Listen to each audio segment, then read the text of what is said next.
के हुए हैं, यहाँ पर उपस्थित हैं, आवाज सुन रहे हैं। प्रातः काल में 6 बजे यज्ञ करने के बाद आरती होती है, यज्ञ की महाआरती आरती होती है प्रातः काल में ब्रह्म मुहूर्त में। उसमें सभी लोग सम्मिलित होने का काम करें। ये रहा पीछे शंकर मठ, उसमें सुबह आरती में सम्मिलित होंगे। निश्चित रूप से जन कल्याण के भाव से वह पुण्य आपको जरूर प्राप्त होगा, क्योंकि यहाँ कोई सोचा समझा ये प्रयोजन नहीं होता कि हम राम कथा करने आए, कि हम शिव कथा करने आए, या हम भागवत कथा करने आए। हम सिर्फ यज्ञ करने का उद्देश्य है, जो जिससे जीवन सुरक्षित और व्यवस्थित हो। याद हो, अभी कुछ दिन पहले ये सारे मंदिर बंद हो गए थे, कोई मंदिर नहीं खुला था। जब कोरोना काल आया था तो कोई मंदिर नहीं खुला था। इसका मतलब हमारा वायुमंडल प्रदूषित है, और वायुमंडल को शुद्ध करने के लिए इससे सरल एवं सर्वोत्तम कोई दूसरा उपाय नहीं है। इसलिए यज्ञ ही श्रेष्ठ कर्म है और यज्ञ ही जीवन है। बाकी अगर यज्ञ से वातावरण शुद्ध हो गया तो सभी मंदिर भी खुल जाएंगे, अगर वातावरण नहीं शुद्ध हुआ तो मंदिर भी बंद हो जाएंगे। बोलो यज्ञनारायण भगवान की। सभी लोग जप कर लेंगे। जप करने के बाद प्रातः काल में आरती, और हम आरती करने आते हैं, हम अपनी साधना ही हमारी, हम अपनी साधना है। हमारा संकल्प है भारत के सभी प्रदेशों में 108 महायज्ञ करने का।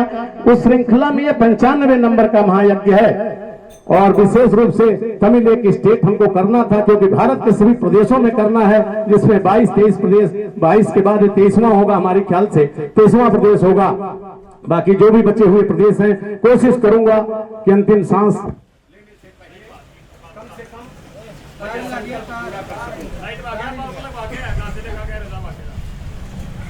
इनकी भी कोई गलती नहीं है। काम पर बैठे हुए हैं, अनायास पैसे का चार्ज करते हैं, बाकी शेष व्यवस्था उस तरह की नहीं देते। यही हमारे सनातन धर्म की कमी है, उसको सुधारने की जरूरत है। जिसको हम सभी लोग मिल करके उसमें प्रयास करना चाहिए।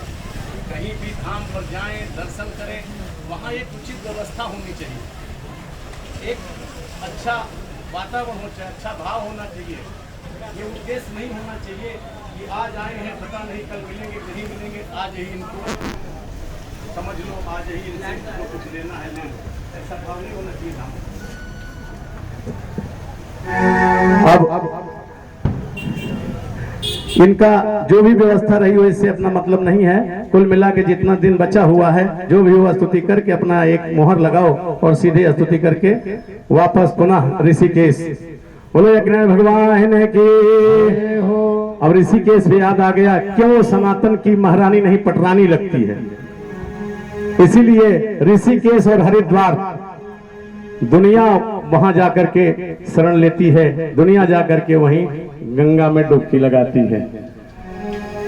अरे गंगा मैया तेरी छवि बड़ी प्यारी लागे, बड़ी न्यारी लागे, तेरी अद्भुत गजब महान लागे। हो गंगा मैया तेरी छवि बड़ी प्यारी लागे, बड़ी न्यारी लागे, तेरी अद्भुत गजब महान लागे। सभी संत महिमा तेरी गाते,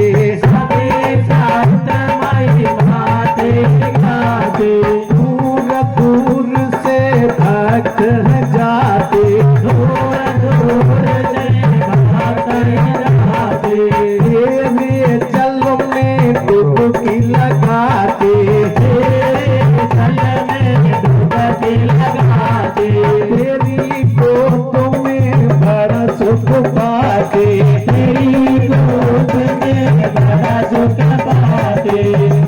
तेरे जल में कभी ना बीमारी लागे, जल में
जग में न्यारे,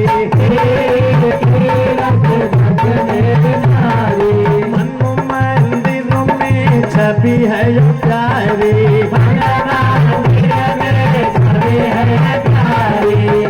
तू सनातन की महारानी लागे, सनातन के महारानी लागे, तू सनातन की महारानी लागे, सनातन के महारानी लागे, पटरानी लागे, पटरानी लागे, और ऋषि के राजधानी लागे, लागे जाने वाली जाने लागे, लागे जाने लागे, तेरे अंदर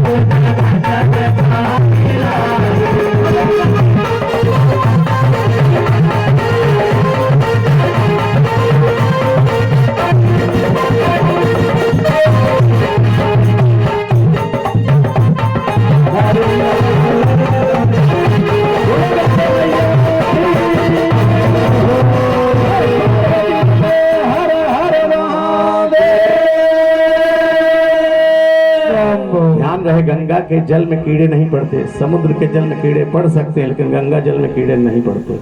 बोलो यज्ञनारायण भगवान की। गंगा कलयुग की साक्षात दिखने वाली देवी है, इससे ज्यादा प्रमाणित नहीं किया जा सकता।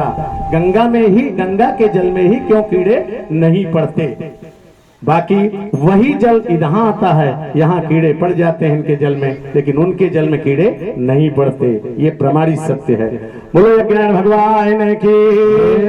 हमारा उद्देश्य उत्तर भारत में वहां हमारा वास है और दक्षिण भारत में यज्ञ किया, पूरब भारत में यज्ञ करूंगा कोशिश करके, और पश्चिम भारत में यज्ञ करके कम से कम 4 धाम तो कोशिश करूंगा। आज जगत गुरु शंकराचार्य ने ये सब निर्माण करवाए थे, उनके समय अवध में ये सब निर्माण हुए थे। उसके पहले भगवान राम ने यहाँ पूजा की होगी, कहाँ की वो तो हमारे जो वेद पुराण है वही बताएंगे, लेकिन यहाँ की हम वही भाव मानते हैं कि यहाँ भगवान राम ने पूजा की और एक धाम बनाया।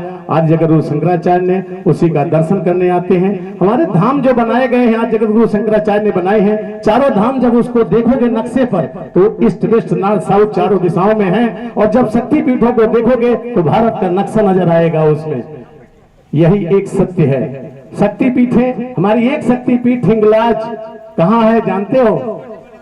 पाकिस्तान में, और एक शक्तिपीठ बांग्लादेश में है जिसके नाम पे ढाका शहर है, उसका नाम है ढाकेश्वरी। बोलो यज्ञनारायण भगवान की, बोलो देवाद्य महादेव की। आज सबसे पहले जब भी आरती होती है तो उसमें कहा जाता है काशी में विश्वनाथ विराजे, काशी में विश्वनाथ विराजे, यानी भगवान का वास कहाँ है? काशी में। काशी में विश्वनाथ विराजे नंदी ब्रह्मचारी। महाराज जी यही कहा जाता ना, ये नहीं कहा गया कि वो रामेश्वरम में विराजते हैं, कि त्र्यंबकेश्वरम में विराजते हैं, कि वो भुवनेश्वर विराजते हैं, केदारनाथ विराजते हैं। कहा जाता है काशी में विश्वनाथ विराजत और नंदी ब्रह्मचारी। ये स्तुति लिखी, आरती लिखी गई उनकी, इसका मतलब मुख्य रूप से काशी में उनका वास है। बाकी उनके अंश के रूप में हर जगह दर्शन कर सकते हैं, और उनके अंश के रूप में ये छोटा सा जो नन्हा बालक है जब शिव तांडव पढ़ता है तो ये शिव स्वरूप लगता है। कल सोमवार है, कल ये शिव तांडव पढ़ेगा। हमारा कुछ मामला कुछ इसी तरह चलता है, इसके मतलब बाणी पर सरस्वती का वास है, और जब भोलेनाथ की कृपा होगी तभी शिव तांडव गा सकते हो। इसलिए मैं इसको उसी स्वरूप में देखता हूँ। नाम इनका मैंने वामन भगवान रख दिया जब से ये शिव तांडव पढ़ने लगे। बोलो यज्ञनारायण भगवान की, बोलो देवाद्य महादेव की।